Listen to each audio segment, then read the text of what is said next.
Primera de Juan, capítulo 2. Primera carta del anciano Juan, capítulo 2. Eso queda después de nuestro querido hermano Pedro. Estoy acumulando puntos con Pedro yo ahora. Ya le dije querido porque le he dado duro en los últimos años. Y todos, Primera de Juan, capítulo 2, verso 18. Ahí estamos todos con la palabra, con la espada abierta. ¿Ah? Ahí estamos todos. Bien, de este verso tenemos otros versos, pero la aplicación comienza aquí. Recuerda que todas nuestras doctrinas tienen que ser fortalecidas cada vez más. ¿Entiende bien? El mensaje del hijo de perdición, o las dos simientes, que es lo mismo, o trigo y cizaña, o lobo y oveja, o Caín y Abel, o el ladrón y el otro ladrón. La Biblia presenta esto en 1000 formas. Te lo presenta. La idea central, atiende bien, la idea central es que si no hay dos simientes, entonces no hay razón por qué predestinar. Si hay dos simientes, no puede haber libre albedrío, si hay dos simientes. Pero si no hay dos simientes, entonces ¿cómo explicar la predestinación? Por eso es que esto es bien importante, el tema, las dos simientes. Ahí donde el enemigo se está revolcando en las iglesias con este tema. Y está la gente que quiere probar, no, no hay tal cosa como dos simientes. Todos somos iguales y todos tenemos derecho a salvación. Se está revolcando el pueblo. Hay hasta grupos de teólogos que se reúnen en ciertos días de la semana y se van allí con Biblia para quitarse este enredo de la cabeza. No para quitarse a José Luis, es que tienen el espíritu ahí, mira, si esto llega a ser verdad, estamos todos equivocados y José Luis tiene razón. Así es que están. Yo he tenido llamadas de reuniones de pastores donde se reúnen a buscar versos para probar que estamos equivocados en las dos simientes. Porque si es verdad que hay dos simientes, entonces todos tienen que aceptar que nuestro ministerio dice la verdad por todas partes. Si hay dos simientes. Ahora vamos a ver en qué forma el anciano Juan prueba que hay dos simientes. Ahí estamos todos. Primera de Juan, capítulo 2, verso 18 en adelante. Dice, hijitos, ya es el último tiempo, y según vosotros oísteis que el anticristo viene, así ahora han surgido, ¿cuántos anticristos? Muchos anticristos. Por esto conocemos que es el último tiempo. Tanto, imagínate, no iban ni 100 años y ya Juan estaba hablando que era el último tiempo. Imagínate. Dice, ¿sabe por qué él dice es el último tiempo? Porque de Cristo para acá es el último tiempo. Imagínate, si Juan no sabía que iban a pasar 2000 años, se reventaría la cabeza diciendo, ¿cómo que el último tiempo son 2000 años? Por eso yo te digo a ti que no pongas fecha de la venida del Señor.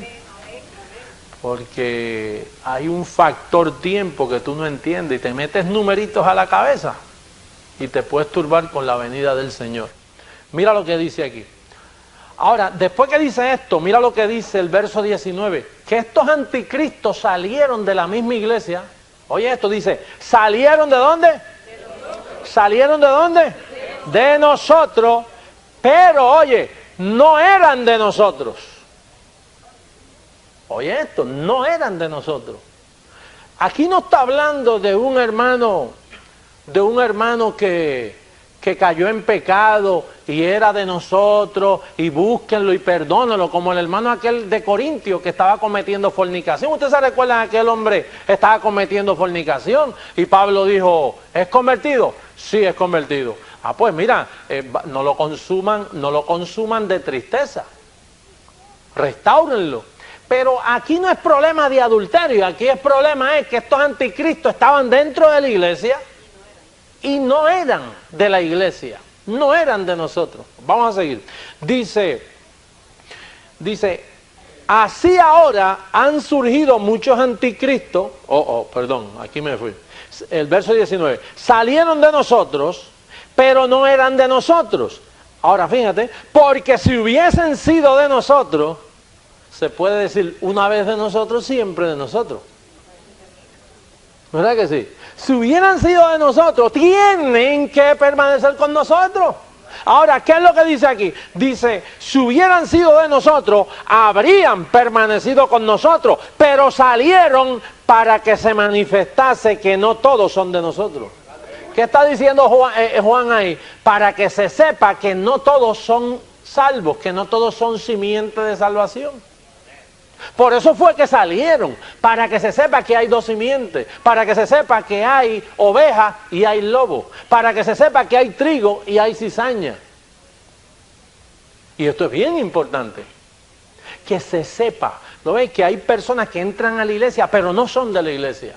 Son personas que pueden tener un acto de remordimiento, pues son personas que pueden estar pasando por un momento difícil en el matrimonio, o pueden estar pasando por una dificultad económica, o pueden estar pasando por un vicio de droga, o pueden estar pasando por una situación vergonzosa en su vida. ¿Y qué sucede? Que las personas que están pasando por problemas en su vida, alguien los invita a la iglesia y sus emociones están descontroladas y con cualquier llamamiento de esos que asustan a la gente pueden pasar al frente y comenzar a llorar sin convertirse. Pasan simplemente al frente, aprenden todo la rutina de la iglesia, les gusta, se sintieron bien, hicieron amistad, pero ¿qué pasa? Que de momento hubieron unos problemas, pasó un tiempo, y de momento se van como si nada hubiese sucedido y siguen en el pecado, en la vida tranquilos como si nada hubiera sucedido. Esos son los que el apóstol en la parábola dice, recibieron la palabra con gozo, pero no tenía profundidad. Ahí vamos a ir ahora, esta es la próxima escritura, que vamos a ir a una parábola para que tú veas un aspecto de esta simiente que no es de salvación. Pablo lo dijo, allá en 2 de Tesalonicenses capítulo 3, verso 2, dice, oremos para ser librados de hombres malos y perversos, porque no es de todos la fe. Así que es importante tener entendido que no todo el que viene a la iglesia es de la iglesia. No con eso no estamos diciendo que venga alguien de visita y que todavía no entienda y que se convierta a 2 años, 3 años. Eso es otra cosa. Estamos hablando del aspecto de que no todos son almas de salvación. Ahora, fíjate, vamos a seguir leyendo ese capítulo. Mira lo que dice el verso 20. Pero vosotros tenéis la unción del Santo. ¿Ve la diferencia? Vosotros tenéis la unción del Santo y conocéis todas las cosas. No os he escrito como si ignoraseis la verdad, sino porque la conocéis y porque ninguna mentira procede de la verdad. ¿Quién es el mentiroso? Sino el que niega que Jesús es el Cristo. Este es anticristo, el que niega al Padre y al Hijo. Todo aquel que niega al Hijo tampoco tiene al Padre. El que confiesa al Hijo tiene también al Padre. Porque la entrada es por el Hijo, ¿no? El que confiesa al Hijo tiene también al Padre. Verso 24.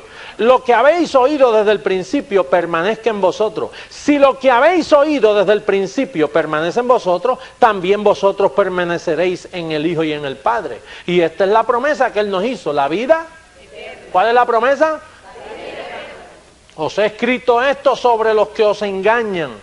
Parece que a los que engañan no les gusta eso de vida eterna. Verso 27, pero la unción que vosotros recibisteis de Él permanece en vosotros y no tenéis necesidad de que nadie os enseñe, así como la unción misma os enseña todas las cosas y es verdadera y no es mentira. Según ella os ha enseñado, permaneced en Él. Pero fíjate lo que dice, pero ustedes tienen la unción del Santo. Esa unción es lo mismo que ustedes habéis sido sellados por el Espíritu Santo y tenéis la unción. Ahora, ¿qué sucede con una persona que verdaderamente es de la simiente de salvación? Búscate el capítulo 5 de este mismo libro y mira el verso 18, lo que sucede cuando una persona es de salvación. Verso 18. Sabemos que todo aquel que ha nacido de Dios, ¿qué dice? Ahora esto hay que saberlo. Todo el que ha nacido de Dios no practica el pecado. Ahora, ¿por qué no lo practica? Porque no tiene debilidades. No, debilidades él tiene, pero no puede practicarlo. ¿Por qué? Dice, pues aquel que fue engendrado por Dios le guarda y el maligno no le toca. ¿Por qué el maligno no le puede tocar? Porque está la unción del santo en él. Él puede cometer un pecado, puede fallar aquí, puede tener dificultades, pero como él tiene la unción del santo, él está sellado, el diablo ahora no le puede hacer el daño que le hacía antes, porque él está protegido por la unción del santo, por la simiente incorruptible. Y lo repite también en el capítulo 3, en este mismo libro. Mira lo que dice el capítulo 3, verso 8. El que practica el pecado es del diablo. Nosotros no podemos practicarlo porque tenemos la unción del santo. Nosotros podemos cometer pecado, pero no practicarlo por causa de la unción. Ahora, si tú no tienes la unción, lo practica y lo practica y lo practica. Pero como tú tienes la unción del santo, la unción te disciplina, te reprende. No se te puede imputar práctica, porque antes que se te impute práctica, ya la disciplina de Dios está encima de ti, eliminando que se te llame práctica. ¿Entiendes? No es que tú falles y no falles. Nosotros fallamos y tú bien lo sabes que fallamos. ¿Y quién no ha fallado? Seguro que fallamos. Pero por causa de tener el sello, la unción, Dios va tratando contigo, con tu fallo, para que no se te impute pecado y no se te halle en práctica de pecado, por causa de la unción. Pero el que no tiene la unción, mira lo que dice el verso 8. Dice, Primera de Juan capítulo 3, verso 8, el que practica el pecado es del diablo, porque el diablo peca desde el principio. Para esto apareció el Hijo de Dios, para deshacer las obras del diablo. Ahora mira el verso 9. Todo aquel que es nacido de Dios no practica el pecado. ¿Por qué? ¿Porque no peca? No, porque la simiente de Dios permanece en él y no puede pecar porque es nacido de Dios. Pastor, ¿cómo que no puede pecar? Si uno peca, bueno, tú pecas por causa del cuerpo, pero no se te puede registrar pecado por causa de la unción y la simiente que evita que se te pongan pecados a tu cuenta. No puede, porque es que la simiente está ahí, para eso viene esa simiente, para eliminar que se te impute pecado cuando peca. Paradójico, ¿ah? Sí, porque si a ti se te puede imputar un pecadito, te pierdes. Después de tú ser salvo, si a ti se te llega a hallar en el mínimo pecado a cuenta tuya, tú pierdes la salvación instantáneamente y no puedes arrepentirte de nuevo, porque el sacrificio fue una sola vez para siempre. No hay más ofrenda por el pecado. Si se te llega a hallar en el pecado más pequeño, entonces ya tú no tienes salvación, irremediablemente tú pierdes la salvación eternamente y para siempre. Aunque trates de arrepentirte 1000 veces, ya no hay provisión para ti. Porque el arrepentimiento de salvación es una sola vez. Hay diferentes arrepentimientos. Hay un arrepentimiento para salvación que es una sola vez. Hay otros arrepentimientos por causa de tu conciencia. Arrepentimientos a tu hermano, arrepentimientos cuando pecas contra la familia, contra situaciones acá abajo, contra un amigo, contra una amistad, con un vecino. Mire, perdone, yo he fallado. Tú te arrepentiste de ese pecado, pero no es para Dios, porque ya Dios a ti no te ve en pecado. El arrepentimiento para con Dios es una sola vez. Tú no te puedes arrepentir 2 veces para con Dios. Es una sola vez. Él te perdonó todos los pecados y te colocó en Cristo Jesús, muerto al pecado, justificado del pecado, libre de la ley del pecado, y el pecado no se puede enseñorear porque no estás bajo ley, estás bajo gracia, y ahí el diablo no te puede tocar. Eso hay que entenderlo. Si no entiendes esto, tienes F en el examen. El que no entiende hasta ahora tiene F. Porque este es el conocimiento de la vida eterna. Estos son las cláusulas del pacto, del contrato para tú defenderte. Es cuando tú eres dueño de algo, tú tienes un título de propiedad. Ese título de propiedad tiene unas cláusulas que tú tienes que leerlas antes de firmar el contrato, ¿verdad que sí? Porque esa es la provisión de que esa es propiedad tuya. Pues parte de las cláusulas es que ya tú estás libre del pecado, libre del diablo. La unción de Dios permanece, no hay quien te la quite. Porque tú has sido engendrado por Dios y el diablo no te puede tocar. Porque Cristo condenó al pecado en tu misma carne, ahí lo condenó y hizo una separación. Ahora, el religioso no. El religioso se puede meter a la iglesia y aunque crea que está libre de pecado, no está libre de pecado. Y no tiene la unción, ni tiene la simiente, ni tiene la garantía del pacto. Porque la unción no está en él. Al no estar en Él, Él puede estar en la iglesia. Por eso fue que Cristo dijo, toda planta que mi Padre no plantó será desarraigada. Toda planta que mi Padre no plantó será desarraigada. ¿Te recuerdas las bodas que encontraron un hombre sin ropa puesta para las bodas? Y cuando se le dijo, ¿qué usted hace aquí? Enmudeció. ¿Qué significa que enmudeció? Que no tenía confesión. No tenía confesión. Y nosotros vivimos por la confesión. Por eso Pablo dice, retened vuestra confesión. Enmudeció, no estaba vestido. No estaba vestido para las bodas. Pastor, sería que es que no puso de su parte y no puso mucho esfuerzo. No, si tu parte ni tu esfuerzo fabrica esas ropas son puestas por Dios, eso son santidad gratuita que Dios da. Y él no las tenía. Por lo tanto, el anciano Juan dice, mire, tengan cuidado que han salido muchos anticristos, no es uno solo, son muchos anticristos que han salido, que no tienen esta contraseña de gracia que estamos hablando aquí. Y tuvieron que salir porque es que tienen que salir para afuera. Tuvieron que salir porque es que tienen que salir para afuera. Para que se sepa que no todos son de la simiente de salvación. Ahora vamos a ver ahora un aspecto muy importante. Marcos capítulo 4. Esta parábola la hemos estudiado varias veces en estos últimos meses, pero sigue produciendo más revelación. Marcos capítulo 4, segundo evangelio, capítulo 4, verso 14. 4, verso 14, rapidito para aprovechar bien el tiempo. Ustedes han oído ya mucho la palabra del sembrador. Vamos a ir a la explicación de la parábola del sembrador. Todos ahí en la palabra. Dice, bueno, el verso 13 dice, y les dijo, ¿no sabéis esta parábola? ¿Cómo pues entenderéis todas las parábolas? Ahora mira, el sembrador es el que siembra ¿qué? La palabra. Y estos son los de junto al camino, en quienes se siembra la palabra, pero después que la oyen, enseguida viene Satanás y quita la palabra que se sembró en sus corazones. Oye, ¿y qué autoridad tiene el diablo sobre esa gente? Tú has visto aquí, mira, Satanás dice, hey, ¿qué usted hace ahí metido? Usted es de los míos, véngase para acá, y te quita la semilla del corazón. ¿Por qué a ti no te la pudo quitar? ¿Quién eres tú que él no te la pudo quitar a ti? No, pastor, lo que pasa es que yo oro mucho. ¿Qué oras mucho de qué? No, que yo soy muy santo, pastor. No, ¿por qué el diablo no te pudo quitar a ti la palabra que fue sembrada en tu corazón? Y a eso, como que Satanás tiene cierto poder sobre ellos, que la oyen, y va a Satanás y dice, venga para acá, y te la quita. ¿Por qué a ti no te la pudo quitar? Fíjate qué autoridad tiene el diablo sobre esta gente que va, reciben la palabra, y enseguida va el diablo y se la saca del corazón. Es porque el diablo tiene autoridad sobre ese corazón.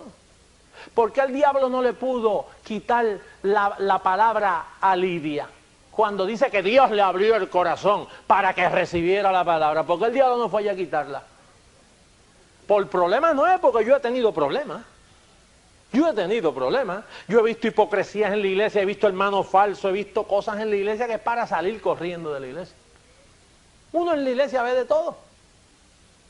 Pero ¿por qué mi corazón no se ha podido ir al pecado? ¿Por qué en mi corazón hay una vocecita que me dice, eso no es problema tuyo? Tu deuda conmigo está en la unción que yo he puesto en ti. ¿Sabe por qué? Porque cuando una persona nace de nuevo, oye esto, cuando una persona nace de nuevo, lo primero es que queda santificado, lavado por la sangre de Jesús, queda propiedad de Dios, queda libre de la potestad del diablo. Pero aquí esta parábola, Jesús nos está dando un cortecito muy importante. Dice que esta gente recibe la palabra con gozo. Mira para allá, dice que al principio reciben la palabra con gozo y están en la iglesia, pero luego vienen los afanes de la vida. Y le quitan viene Satanás y le quita la semilla. ¿Cómo Satanás puede quitar la palabra de un corazón que ha renacido de simiente incorruptible? ¿Podrá hacer eso el diablo? Cuando la Biblia dice que el maligno no nos puede tocar cuando uno ha sido engendrado por Dios. Quiere decir que estos son gente que reciben la palabra de Dios, pero no son engendrados por Dios. Atiende bien, tienes que entender esto. Reciben la palabra con gozo, pero no son engendrados por Dios. Una cosa Una cosa es ser engendrado por Dios y otra cosa es recibir la palabra y hacer un show de arrepentimiento.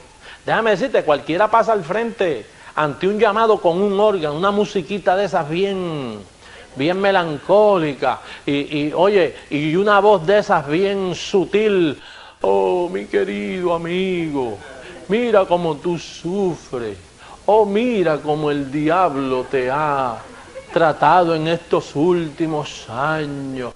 Oh, el Señor te está llamando. Pasa aquí al frente y repite conmigo esta oración. Señor Jesús, hoy yo te recibo como mi único Salvador, ¡Aleluya! ¡Está salvo! ¿Está qué? Por repetir una oración está salvo. O sea, no todo lo que brille es oro.